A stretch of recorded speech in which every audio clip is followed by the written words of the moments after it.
Hello, everyone. Welcome to the Purpose Summit. I'm Sue Erda. I'm your host and publisher for this event, and I am so grateful and happy to be here with you. I'm happy that you decided to sign up to listen because I get the honor and privilege of interviewing these 20 incredible women who are the co-authors of the upcoming book, Women Living on Purpose.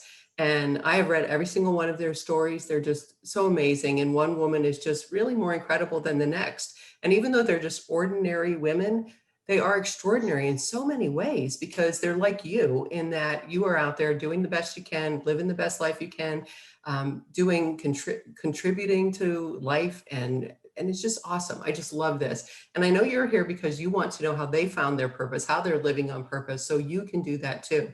So I'm excited to talk to them. And so right now I'm going to introduce to you one of our authors. Her name is Betsy Lambert. So I'm going to read a brief introduction and then we'll start talking to Betsy. Betsy Lambert is a writer, poet, medical intuitive, and body code practitioner. When her first grandchildren were born 2 days apart in 2006, she and her husband Russ decided to retire to become supportive grandparents. The following year, Betsy left corporate America, where she had served as a veteran communications and public relations expert. Her Reiki training subsequently led her to become a certified quantum touch and the emotion and body code trainer and teacher and healer. And she now has a nationwide phone-based energy healing practice. The 2020 COVID isolation revived her interest in poetry, and now many of her poems are posted on her Zoom Poets Society Facebook page. And Betsy, I'm so happy to be here with you today. How are you? I'm very well, thank you. Great, great. And, I know that your topic today is pain to purpose, my journey to find my voice. And, I know your story and I'm really excited to the listeners to hear some about that. Will you tell us a little bit about your journey, your story, and what it's all about? And I know you have something special for our listeners as well. Sure, I would like to share my poem that really explains the circumstances around my accident and its impact on me. And it's called A Journey to Peace. And I wrote this in May 2020, right in the middle of the COVID lockdown. Here it goes. It was a cold night. It was cold that night in Charlotte, 30 years after Kennedy's date with destiny. A beautiful, clear night for cruising towards a sharp curve in the road, my headlights cutting through the inky blackness. You are completely at peace, said a disembodied voice, spoken inside my head, but as clear as if it were spoken next to me. Where did that come from? I thought, startled, just as a primal chill began at my toes and instantly climbed up my body to the top of my head, paralyzing me completely. Then I saw the headlights coming around the curve on my side of the road. Isn't that interesting, was all I could think, since my consciousness had apparently been detached from my body. I watched with an odd fascination as the headlights shifted from my side of the road to the other side and then back again. No fear, no braking, just immobility and fascination enveloped me as the oncoming car slammed into me going more than 50 miles per hour. I was going 35, a normally lethal combination. I blacked out as the metal and plastic that made up my van and the other cars screeched at the insult of the impact that pushed me spinning wildly before coming to rest between nurturing trees. I woke up to a new reality, oddly peaceful and entirely lucid, even though intense pain in my trapped lower legs and dangling right wrist claimed my entire focus. Such is the power of divinely given peace. It saved my life that night and started me on an unending spiritual quest destined to spiral upwards into higher vibrational realms. Wow. I know I read you a chapter in the book and the whole story, and that's amazing. That poem really does get to the crux of what you went through. And that's how long ago was that, Betsy? It was about 27 years ago. Yes, Wow. Wow. And 1993. you can probably still feel it like it was yesterday, right? Well, yes, I've relived it so many times. It's just sort of become a background in my life. So it's, Yeah, it's part of me. absolutely. Right. We just take it with us. So at the end of your poem, you mentioned higher vibrational realms. What is that you're talking about? Well, from a spiritual perspective, it about that time is when I was discovering A Course in Miracles and also the Unity Church movement, and that had a big impact on me. But really, almost more from a vocational perspective, it introduced me to a new career. Because it led me into discovering acupuncture's effectiveness, and that in turn, and I discovered in a chi energy then, and then that led me into becoming Reiki attuned, and ultimately about 10 years later, then I became certified in quantum touch and the emotion and body code. And so those are my vibrational perspectives. Yeah, that's a lot of different stuff, and I find that happens often. Not most people that get into dabble in energy healing and begin by dabbling, then they get into it. They usually have many modalities that they practice, and they learn, get attuned in, learn, train to do it. How are these modalities related in your viewpoint? Well, quantum touch is like Reiki on steroids, and I have used it. I've learned to use it over the years for my clients' traumatic injuries and pain, and it also is excellent at moving bones. It's actually amazing at moving bones and healing them instantly. I mean, energetically, it's wonderful. And I was so into it there for a while that I actually became a quantum touch instructor.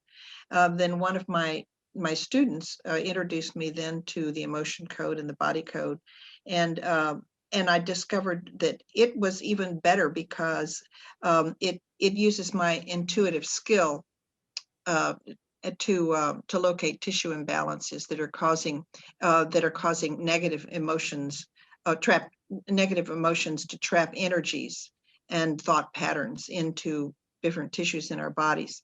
What I like the most about the body code is that it permanently removes these negative influences and allows the client to heal from the damage that these unwelcome energies can cause. And I now have a nationwide medical intuitive body code phone practice that uses it. Uh, it's nice because it's all can be done remotely, and I've actually had clients from Australia and Hawaii and all over the place. And but the main thing is the main thing I like about it is that over the last 9 years, I've just seen so many profound changes with my clients, that to reduce their discomforts from things like Lyme disease or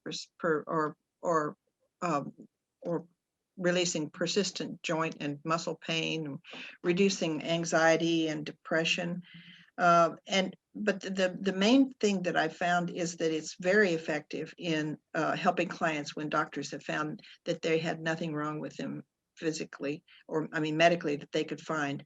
They'll say it's all in your head, and in a way they're correct. It is all in your head because it's something that is energetic, and it can be it can be it can be found and located and taken out energetically. And it really makes a big difference in so many people's lives. Beautiful. So for you, it doesn't matter if somebody comes to you with a physical ailment or issue or an emotional or mental issue, no matter what. They're for both of them. Yes, they're both of them just as important, because everything is emotional. Everything really and truly is based on energy, and that's exactly what this is about. We're all made of energy. We're beings of energy, and so consequently, our emotions are energy, and they get trapped in the different parts of our bodies, and it's been very apparent through acupuncture for thousands of years. They've been working on getting rid of people's of energetic imbalances, and this is just a very good technique for doing that. And that's why I've been drawn to it, and I just love it. It's so wonderful to practice. Yeah, how satisfying, how wonderful for you to be able to do that for people and help them on their own journey. Now, so this is interesting. You started with a poem, so now you are a poet. How did all of your emotional journey lead you to discover that you're a poet? Well, after 25 years, I just began writing about my experience, and I first did it just to explore my spiritual growth. But then we had the COVID lockdown, and my church classes went into Zoom meetings, and Mhm. and finally last May in 2020, I was in it was in a Zoom writing exercise for my church for this class, and I selected the word a number that corresponded to the word peace, and of course it was not a coincidence, and asked to do something creative with that word. So I wrote a poem about it, and that poem is actually in the story in the book which was the first poem that I wrote in my current mode here that I've gotten into, and then it defined my path for that moment, and I really haven't looked back since. I've now written over 100 poems since a year ago, after this light switch flipped on. And I really have a really good idea that this is where my artistic future is going. Of course, I'm still have my healing future as well. So, but I kind of call myself now a body code poet, healing, medical, intuitive.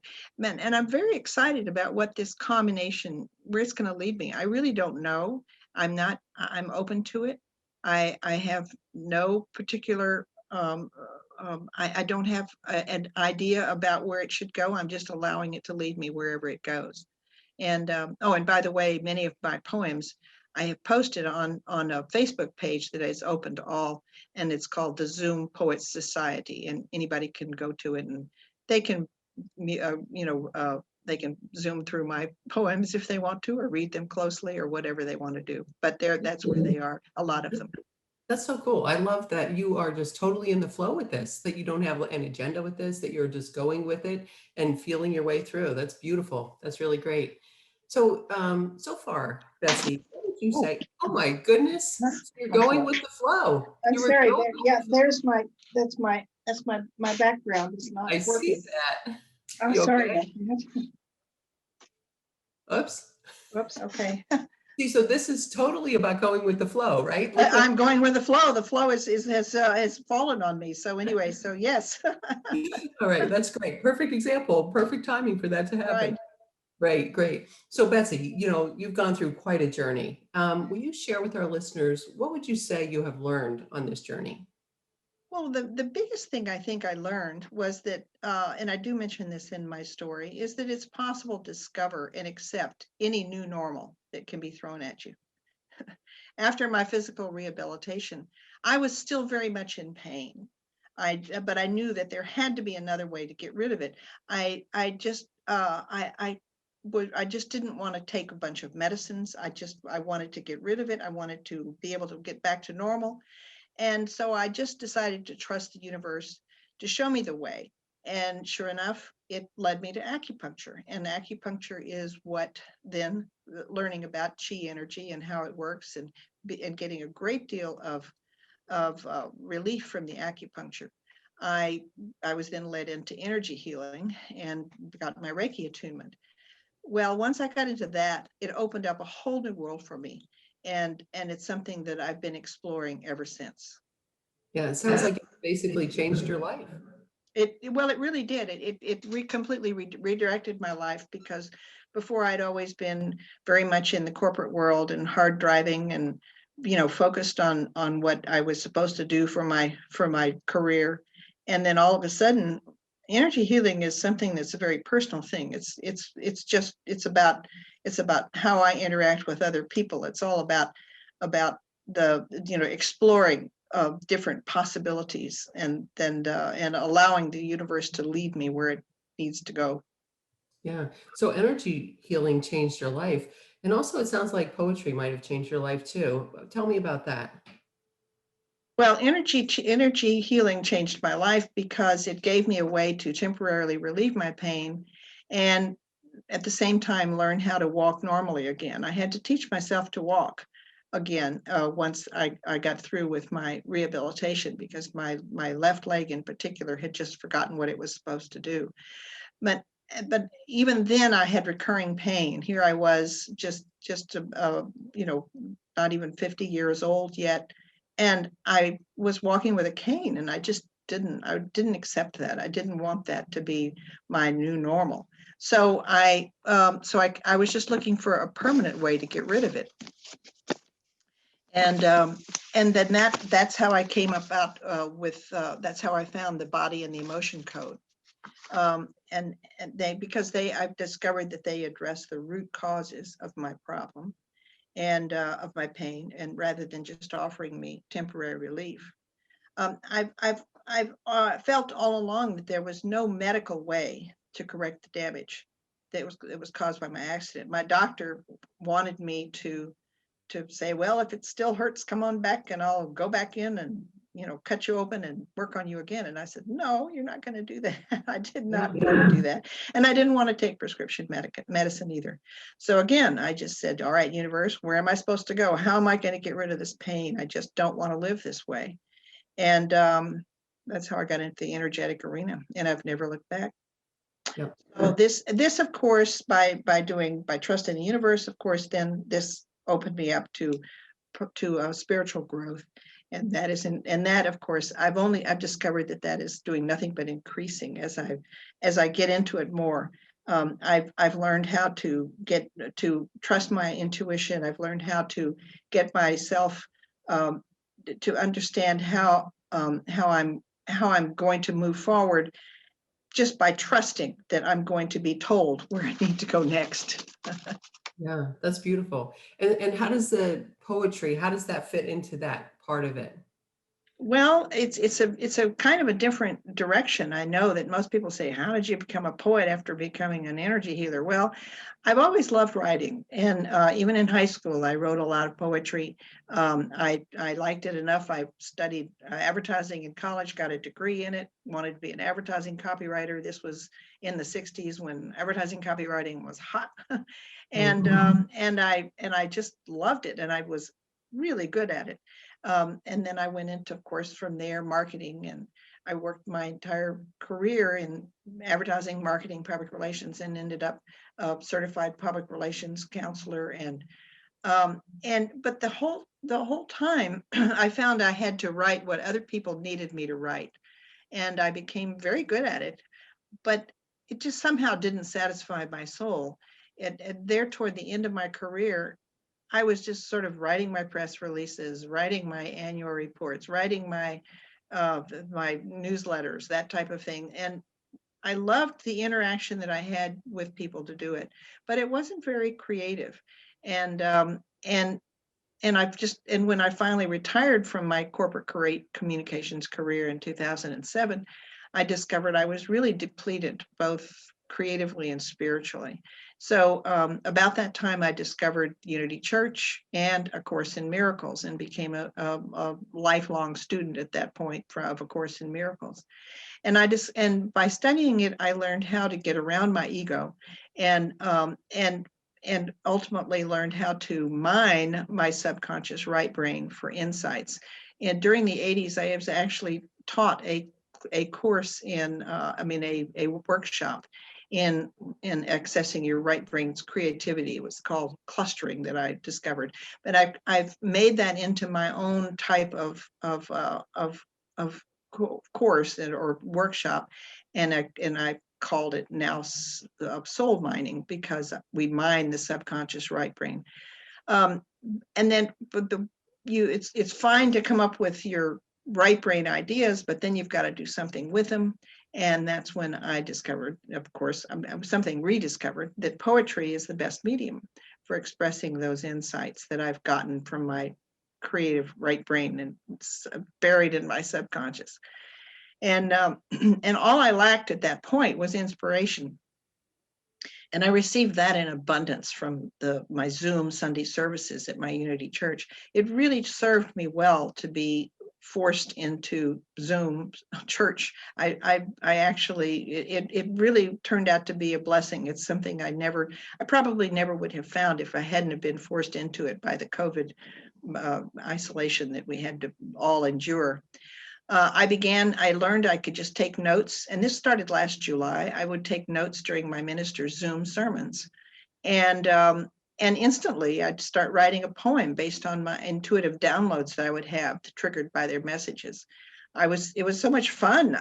Do you know that I'm still doing that every single Sunday? I'm writing a Zoom poem for our ministers, one of our ministers' sermons, whichever one it happens to be, and they're based on what they have to say, and and what they tell me internally. And sometimes it's rhyming, and sometimes it's free verse, and sometimes it's just great fun. I've actually written rap poems, and I've done a rap song even, or two, and they're kind of fun. And it's just kind of become a playful thing. And this is my soul mining process. And this is also the tip that I'm offering in Women on Purpose's free ebook that is included in for people who want to have that. I'm sure you'll be learning how to get that in the future. So that's kind of how I've gotten into that. That's so awesome. I love it. Again, going with the flow, like flowing with even the type of poetry that you're writing, not being, Right. just it has to be a verse or it has to rhyme or anything. That's great. And I think that's in itself is a lesson. And once you start tapping in and going down a creative path, I think it's amazing where it will lead. You don't know. If you're open, anything can happen. So that's beautiful. Thanks for sharing that with us. And yes, that free ebook that you mentioned, everybody that's listening to this summit right now, you got it in that first email that you got when you signed up. You have a free ebook in there, and that free ebook is the tips for living on purpose. So that's included with your registration for the summit. So Betsy, this has been great. I love the information you shared. Thank you for sharing your journey. I know you have a gift for our listeners. Will you tell them what that is and how they can access that? And also if they want to reach out to you, how they can do that as well. Sure, I would love to invite the viewers to have a free 20-minute phone consultation to talk about how I may be able to help them with their physical, emotional, or even creative challenges now that I've kind of spread out into a new direction here. Anyone is invited to go to my website. It's called theastralconnection.com. That's ASTRAL, the ASTRAL connection.com. And and on that website is everything they need to know to contact me. And in that 20 minutes, we can kind of get to know each other and perhaps create a healing plan that to help them to overcome whatever discomforts they might be having. But it's free. It's a 20-minute phone consultation, and it's free and available from my website. Beautiful. Well, Betsy, thank you so much for everything. Thanks for sharing this information today, your tip in that free ebook that everybody now has, and also for sharing your story, your journey of healing really in the book, Women Living on Purpose. And I so appreciate you. I appreciate what you've done, and for you to be a part of this and sharing your energy. So thank you. Well, thank you for asking me to be a part of it. I'm honored. Me too. I'm so happy that you said yes. And so listeners, thank you so much. And if you are listening to this now, I will tell you there are 19 more interviews just like this that are they're on amazing topics, wonderful women. They are sharing themselves and their souls for you. So you can, be inspired by them and find your own journey of purpose in your own life. And I invite all of you to buy this book, Women Living on Purpose, on our launch day, which is June 29th.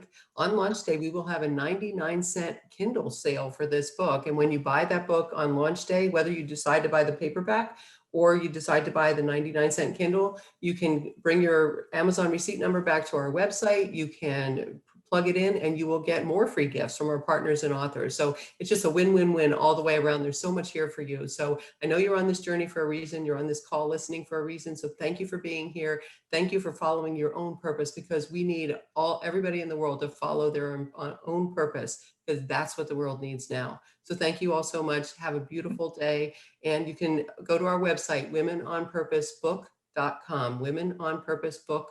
and you'll get all the information there that you need and gifts. So thank you so much, everybody. Bye for now.